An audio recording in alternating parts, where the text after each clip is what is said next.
apa dah?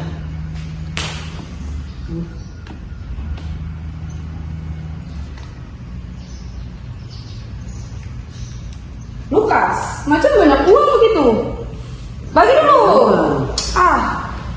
Ada uang ini baru.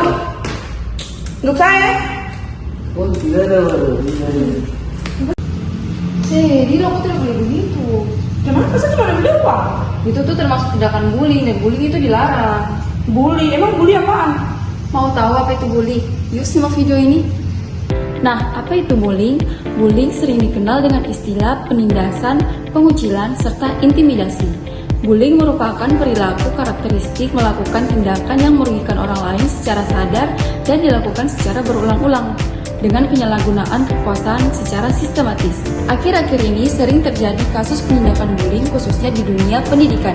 Berikut adalah deret-deret kasus penindakan bullying yang terjadi di Indonesia.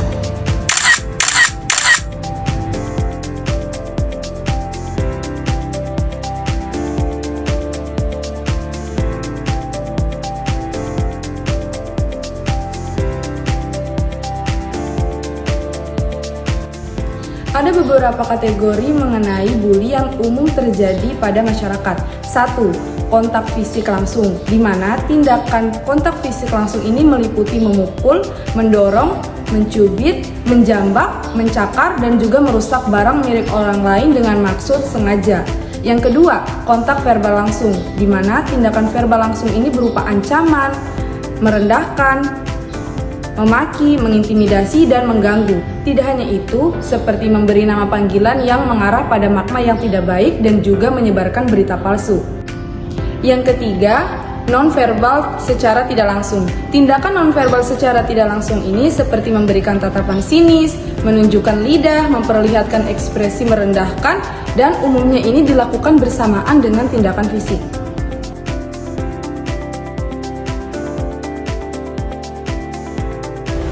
Yang keempat, nonverbal tidak langsung. Tindakan nonverbal tidak langsung ini seperti memanipulasi persahabatan sehingga menjadi retak, mengucilkan, atau mengabaikan orang lain dengan sengaja dan mendiamkan seseorang. Yang kelima, cyberbullying. Tindakan cyberbullying ini menggunakan teknologi yang ada di era saat ini seperti membuat video atau konten yang bersifat mengintimidasi seseorang lewat media sosial. Yang keenam, pelecehan seksual. Perlu kita ketahui bahwa pelecehan seksual ini juga merupakan tindakan bully di mana dilakukan dengan berupa fisik maupun verbal dengan tujuan untuk merusak fisik dan mental seseorang. Dan yang terakhir, yang ketujuh, yaitu perundungan emosional. Tindakan perundungan emosional ini dilakukan seseorang untuk mendapatkan apa saja yang dia inginkan, tapi dengan cara membuat orang lain itu marah, takut, cemas, dan merasa tidak nyaman.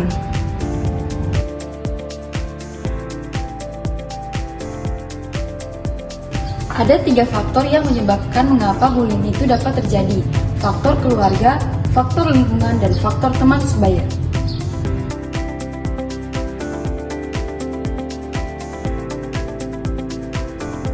Faktor keluarga biasanya karena kurangnya kehangatan serta perhatian dari orang tua.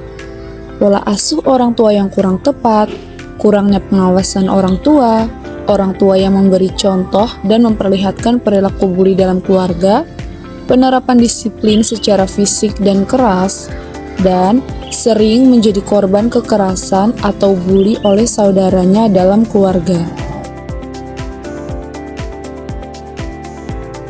Selanjutnya ada faktor lingkungan, di mana anak bisa melakukan bully karena tidak adanya kebijakan anti-bully dan kurangnya pengawasan di sekolah, atau bisa jadi karena pengaruh media massa seperti televisi, permainan, dan film-film yang mengandung unsur kekerasan, atau bisa juga karena ikatan suatu kelompok yang terlalu kuat dan kelompok itu sering menumbuhkan sifat yang mengganggu. Dan yang terakhir yaitu faktor teman sebaya. Beberapa anak melakukan perundungan atau bully kepada temannya ini karena upaya untuk menunjukkan bahwa mereka itu bisa masuk dalam suatu kelompok tertentu, atau biasanya kelompok ini sering disebut dengan istilah geng. Dampak yang terjadi dari bullying. Bully yang terus-menerus dibiarkan akan memberikan dampak yang sangat buruk bagi perkembangan anak serta menimbulkan masalah lain pada kehidupan anak, baik bagi pelaku maupun korbannya. Nah, berikut contoh-contoh dampak yang dihasilkan dari perilaku bully. Bisa jadi akan membuat anak cemas, malu, mengurung diri, stres, depresi, dan bisa jadi ada keinginan untuk bunuh diri. Anak yang terkena bully itu kita bisa tahu tanda-tandanya ya teman-teman, seperti contohnya, apakah dia mengalami kekerasan fisik seperti memar atau luka, mengeluh sakit di bagian pinggang atau perut dan bagian tubuh lainnya, takut pergi ke sekolah, rusaknya barang elektronik, pakaian maupun barang-barang pribadi lainnya, menurunnya prestasi akademik, sering membolos, ingin merasa dekat dengan orang dewasa, sering merasa tertekan, atau tiba-tiba anak itu menjadi tertutup dan seolah-olah menyimpan rahasia. Cara pencegahan terjadinya bully. Setiap permasalahan pasti ada cara penyelesaiannya. Nah, berikut cara pencegahan agar anak tidak menjadi korban bully. Yang pertama, bekali anak dengan kemampuan untuk membela diri seperti ikut latihan bela diri, berenang, berlari, dan kemampuan-kemampuan lainnya. Yang kedua, bekali anak dengan kemampuan menghadapi beragam situasi yang tidak menyenangkan yang kemungkinan akan terjadi di kehidupannya di masa mendatang. Ketiga, beritahukan anak untuk melaporkan atau meminta pertolongan apabila mendapatkan tindakan kekerasan. Dan yang terakhir yaitu upayakan agar anak itu dapat bersosialisasi dengan baik, terutama dengan teman sebayanya. Tahukah kamu ada konsekuensi untuk pelaku bully? Nah, ada. Undang-undang tentang perlindungan anak.